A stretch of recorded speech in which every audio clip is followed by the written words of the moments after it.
百期详解紅白機全遊戲巡禮。大家好，我是雷文。1990年算是紅白機上 RPG 和 SLG 類型游戲的大年，包括前幾期已經介紹過的《勇者鬥惡龍4》、《最終幻想3》、《火焰紋章》等等。在這些當年的頂級作品發布之後，玩家已經被教育成熟了，對這類遊戲的要求也更高。能不能存檔，劇情夠不夠長，成了是否購買的關鍵。不過在這些大作推出之後，需要一定的時間來消化，中間的幾個月 RPG 和 SLG 類型的游戏就少了。今天咱們來看1990年6月發布的作品。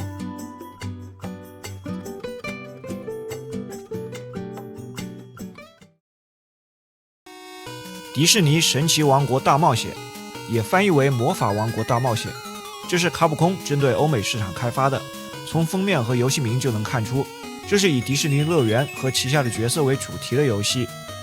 玩家扮演的角色將置身于虛構的迪士尼樂園。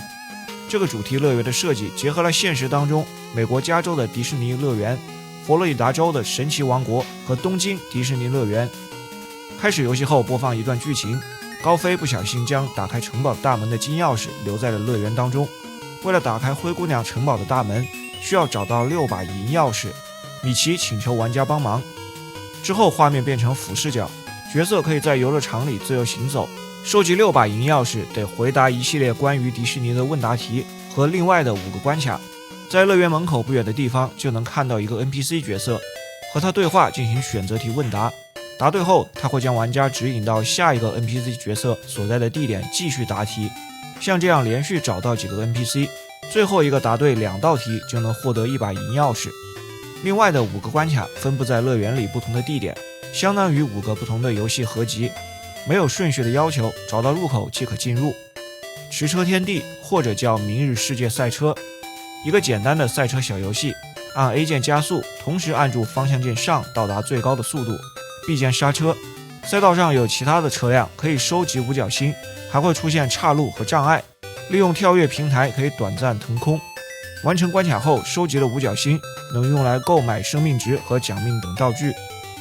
飛越太空山，駕駛宇宙飛船的第一人稱飛行模擬。根據畫面下方的提示，按下對應的方向鍵，看到流星按 A 鍵，看到敌方飞船按 B 鍵，經歷 A、B、C、D、E 之後到達 F 星。幽靈公館，一個橫版的平台動作類型，可以跳躍，投擲有限數量的蠟燭攻擊各種鬼怪。右上角的愛心是生命值，也可以收集五角星。蠟燭圖案補充武器的數量。一路前進需要擊敗一個幽靈 BOSS 過關。巨雷山過山車，駕駛礦車在70秒內到達終點，上下方向鍵加減速度，左右方向鍵控制方向。沿途有多個岔路，還有斷頭路。山上會滾落巨石，得確保血量不被用完。加勒比海盜也是一個橫版的平台動作類型，乘坐小船在不同的區域之間移動，要救出6名被綁架的遊客。有的區域只能利用木桶攻擊海盜，有些區域能使用蠟燭。完成全部內容，收集6把鑰匙，就能進入遊樂場中央的灰姑娘城堡，欣賞通關畫面。這款遊戲基本上是依賴迪士尼主題樂園和旗下的角色人氣進行銷售，本身的游戲素質很一般，幾個小遊戲沒有什麼亮點，操作的手感也不怎麼樣，流程很短，算是一款平庸的作品。個人評價2星半。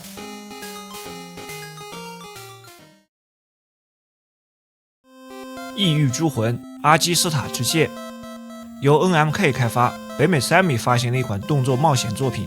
遊戲在某些方面借鑑了初代塞爾達的設計，儘管如此，本作的節奏很快，更類似於街機遊戲的風格。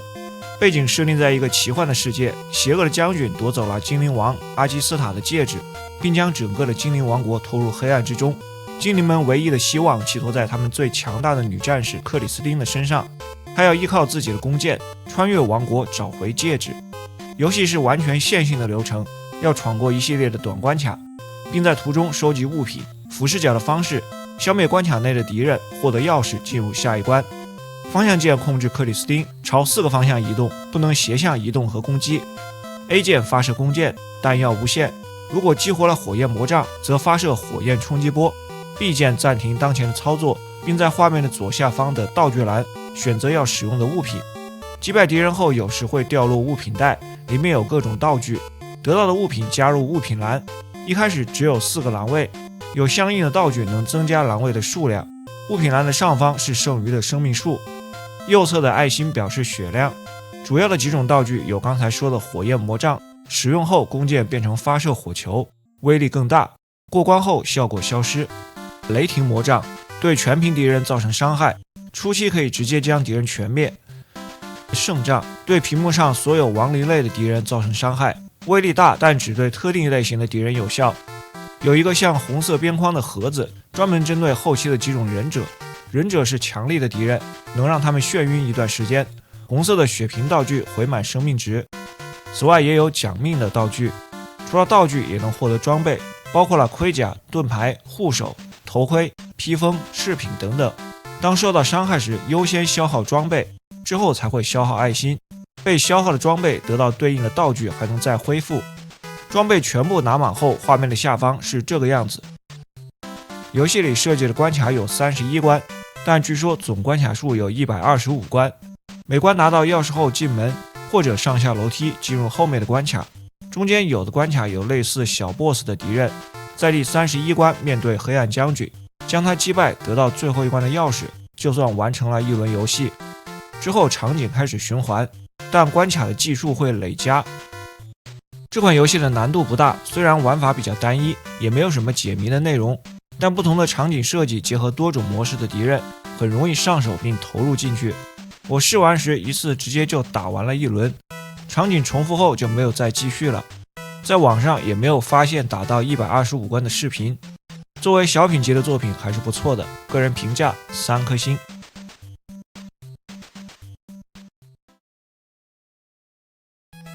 天鷹上尉，或者翻譯為空鷹隊長，是由 Real 開發的一款飛行射擊作品，由米爾頓·布萊德利發行美版，任天堂發行歐版。故事設定很老套，外星人入侵地球，並在陸地上建造了基地，這些基地吸取地球的能量，將能量輸送給他們的母空間站。如果母空间站積攢了足夠的能量，將用威力巨大的激光摧毀地球。玩家駕駛一架虛構的 F-14 VTS 戰鬥機和外星人戰鬥，畫面採用了斜向下的俯視角，不管是我方的飛機、敵人和地形的設計都凸顯出滿滿的 3D 感。這樣的地形效果模仿了當時 PC 平台上的飛行模擬射擊遊戲。操作上 A 鍵發射降龙炮，普通的彈藥數量無限， B 鍵發射有限數量的彈藥，在有些特定的情況下是投餵補給或者與空間站對接。按選擇鍵能降低飛行的速度，選擇鍵結合方向鍵左或者右，飛機向兩側緊急翻轉，可以用這種方式來躲避攻擊。另外，畫面底部的面板還有幾個動態的量表，最左邊的 Alt 表示飛行的高度，高度過低會撞到地面。Power 表示動力，影響飛行的速度。最右側還有一個燃油量表。遊戲裡總共有9個任務，除了最後一個任務，前8個任務都分成2到3個目標，相當於幾個小關。貫穿整個流程的目標是要消滅外星人的4個吸取地球能量的基地，最後摧毀敵人的母空間站。如果是摧毀基地作為任務的目標，相當於在關卡末尾有一場 BOSS 戰，面對敵方基地。遊戲流程裡還有其他幾種任務目標，包括了給在地下工作研究絕密中子炮的科學家投送補給。這樣的關卡裡，飛行到特定的位置，按 B 鍵將補給投下去。還有摧毀敵人的空中單位作為任務目標。這時的關卡場景和地面的任務有些區別，視角也會改變，變成第3人稱的追尾視角，類似於衝破火網，敵人是各種敵方的飛機。還有的目標是要營救科學家，也相當於有 BOSS 戰的關卡，摧毀困住科學家的地點，讓他登上飛機。每個關卡消滅敵人過關後有一個結算的畫面，能增加獲得的金幣。在前7個任務最後一個目標都是進入我方的空間站，有一個手動對接的操作，在空間站裡用得到的金幣購買特殊的導彈，有鳳凰空袭導彈、小牛空对地導彈和英式炸彈3種類型。這些導彈的持有數量和剩餘的金幣数量在畫面下方的面板上都有顯示。完成第9個任務摧毀空間站，遊戲通關。這款遊戲的 3D 化圖形和場景設計還是很有特色的，還有不同形式的關卡和任務模式，遊玩的過程也很流暢。在戰鬥時没有 BGM 比較遺憾，不過音效做得很不錯。整體看來是一款高質量的飛行射擊作品，個人評價3星半。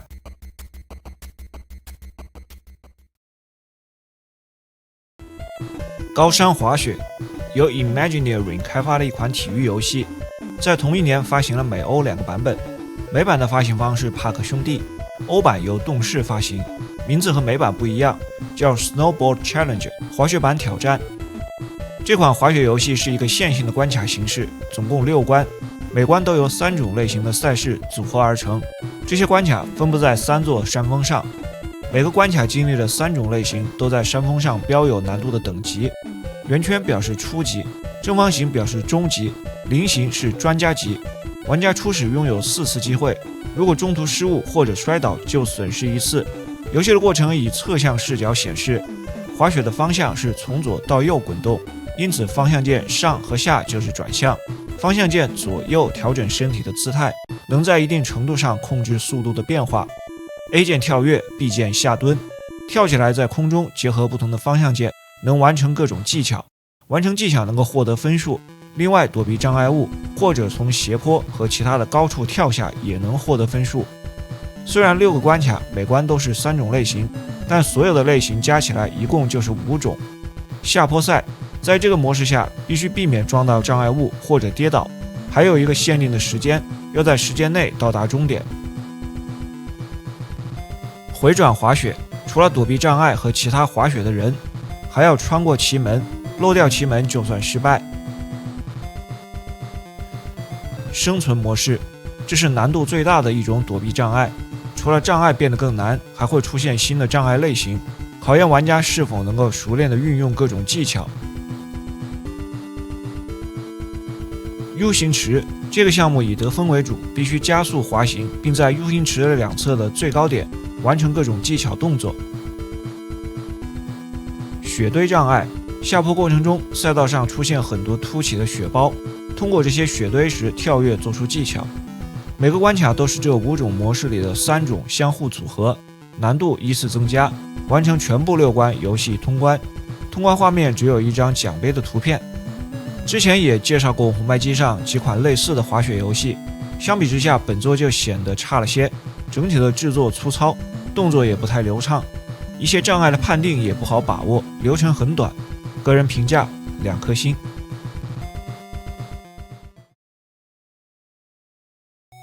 電視問答遊戲《危險邊緣》25周年版，這已經是《危險邊緣》這個主題出的第3款紅白機遊戲了。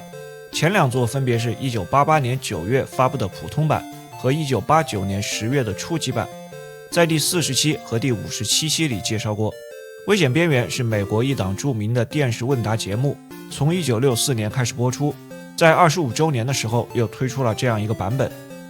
本作和之前介紹的2個版本系統玩法完全一樣， BGM 也共用，和之前的區別是新增加了2000個需要解答的題目，擴充了題庫的容量。3名選手一起參加問答，一開始選擇1到3名玩家的人數，不足3人由電腦補足，再選擇難度級別，起名、選人物頭像，進入答題的環節。每一輪開始時會展示6個類別，每個類別包含5個問題，玩家需要選擇類別和相應的金額，金額越高，對應的問題難度就越大。接着屏幕上會出現題目的內容，右下角有一個倒計時，這個時候可以按鍵搶答。如果是玩家回答，在畫面中選擇字母拼寫出答案，如果答对獲得對應的金錢，答錯的話扣除相應的錢。積累的金額會顯示在人物的下方，回答正確的選手接着選擇下一個問題的類型和金額，上一題答錯的話會隨機出現下一題。如果顯示的問題在倒計時內沒有人作答，下方自動出現答案。在完成了2輪問答遊戲後，來到最終的問答環節，在這個環節可以選擇任意金額壓在最後一個問題上，結束時累積的資金最多的選手獲勝。由於內容和之前基本一樣，所以評價保持不變，個人評價2顆星。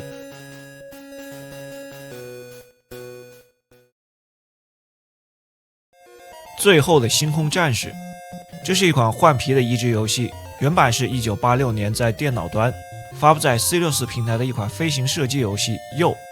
最後的星空戰士本身是一部1984年的電影，這部電影沒什麼名氣，當年的票房也很一般。Mindscript 在拿到了電影的授權之後，也懶得開發新遊戲，就用電腦端的作品直接做了一個換皮的移植，所以本作的內容和電影也基本沒什麼聯繫。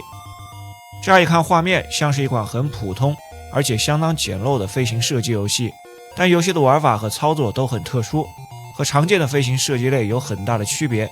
畫面是一個橫版的側向視角，玩家控制的飛船一開始從左向右飛，畫面也隨着滾動，方向鍵上和下控制飛船上下移動，方向鍵左右相當於加減速度，往右飛行的時候按住右鍵會加快速度，這時如果按飛行相反的方向左鍵，飛船減速，一直按住飛船掉頭往左飛。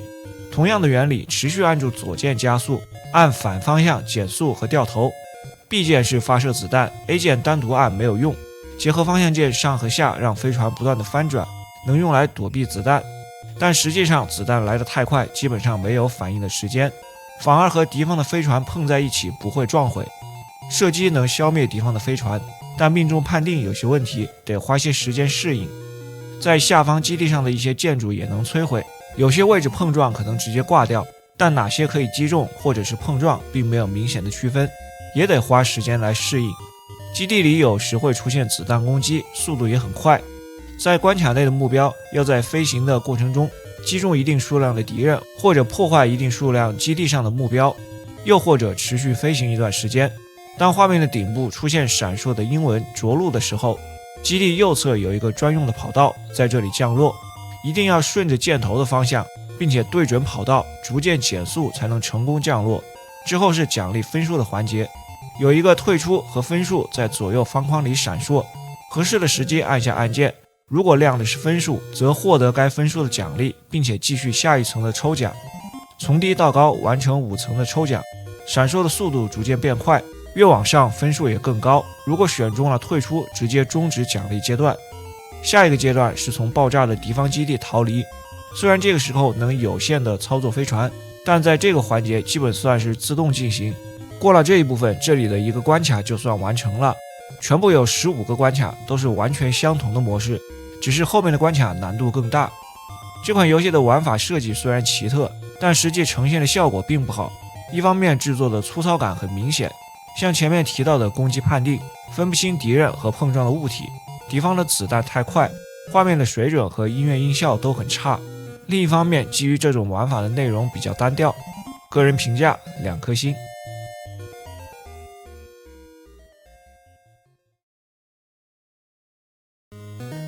狙擊13第2章伊卡爾斯之謎。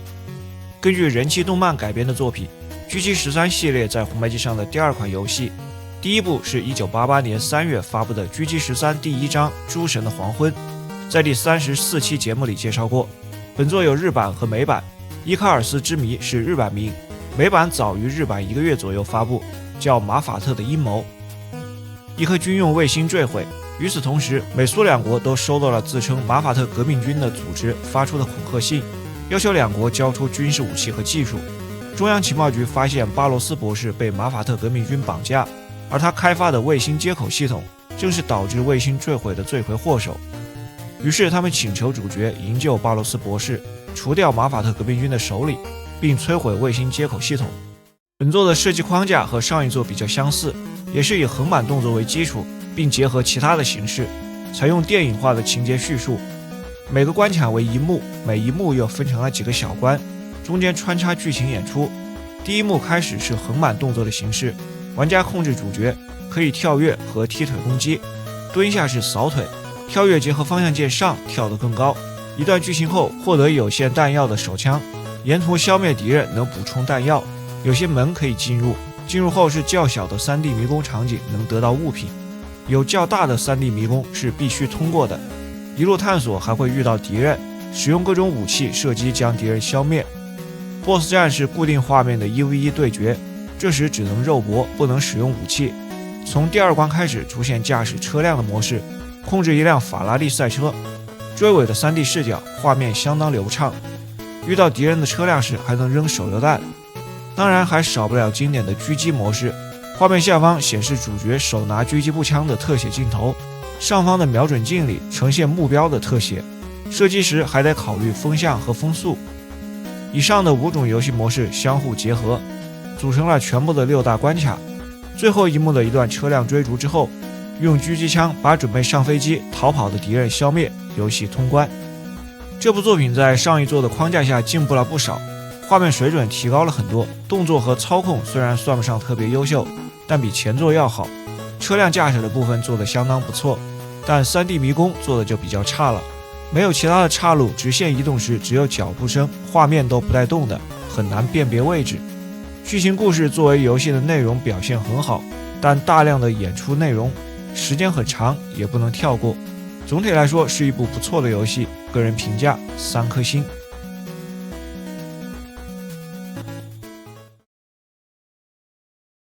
機械化突襲，也翻譯為機槍雙雄，由 SNK 開發和發行的一款射击遊戲。這是一個街机的移植，街機原版1989年發布，移植到 NES 主機只有美版，支持外接光線槍，所以被歸為光槍類的遊戏，也可以只用手柄遊玩。游戲在系統設置的界面有一個彩蛋，這裡就不過多的解說，大家自己看。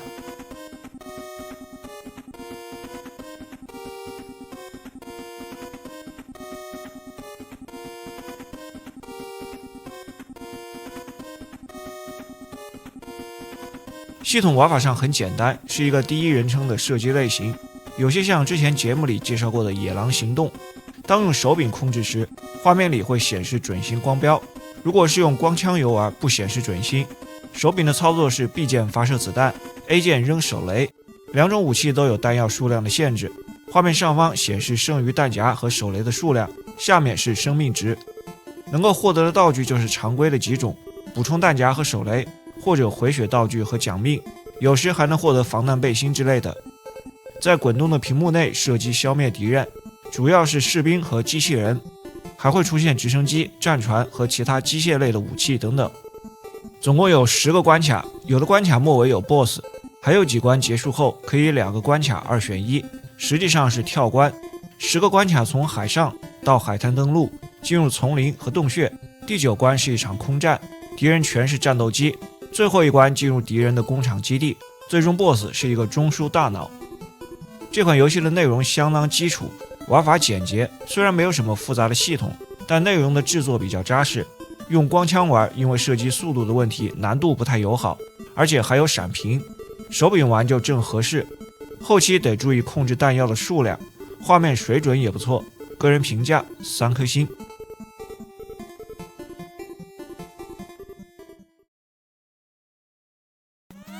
公路之星2，史克威爾推出了一款賽車游戏的續作。這款遊戲的初代作品是1987年8月發布的，在第24期節目裡介紹過。初代有日美歐3個版本，當時介紹遊戲用了日版的譯名立體賽車，美版的名字是 Ride Racer 公路之星。由於第一作大部分的銷量都來自美版，所以到了这部2代，史克威爾專門針對北美市場發布了續作。遊戲玩法和初代基本一樣，但不再支持紅白機 3D 系統。在90年这個時間，這套 3D 系統已經被證明是一個很雞肋的功能，同時去除了 F1 賽車的噱頭，玩家只能駕駛一輛法拉利328。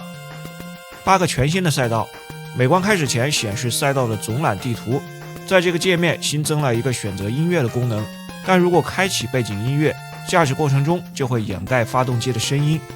進入遊戲後是追尾的 3D 視角，操作方式 A 鍵加速 B 鍵剎車，按住方向鍵下加 B 鍵能給賽車充能。畫面的右下方的能量槽充滿後啟動，能瞬間到達最高車速，在起步時使用非常有效。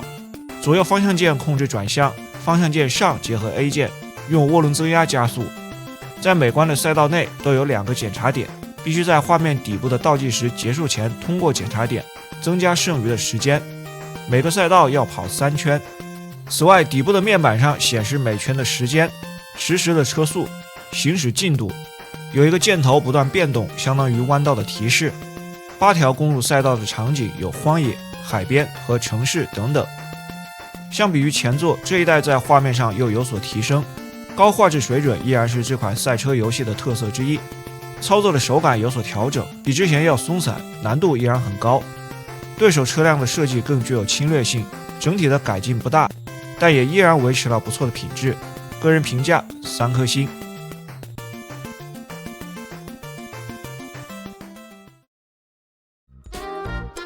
好了，以上就是本期的全部內容。如果您喜歡這個系列，還請多多點讚、評論、訂閱、關注。咱們下期再見。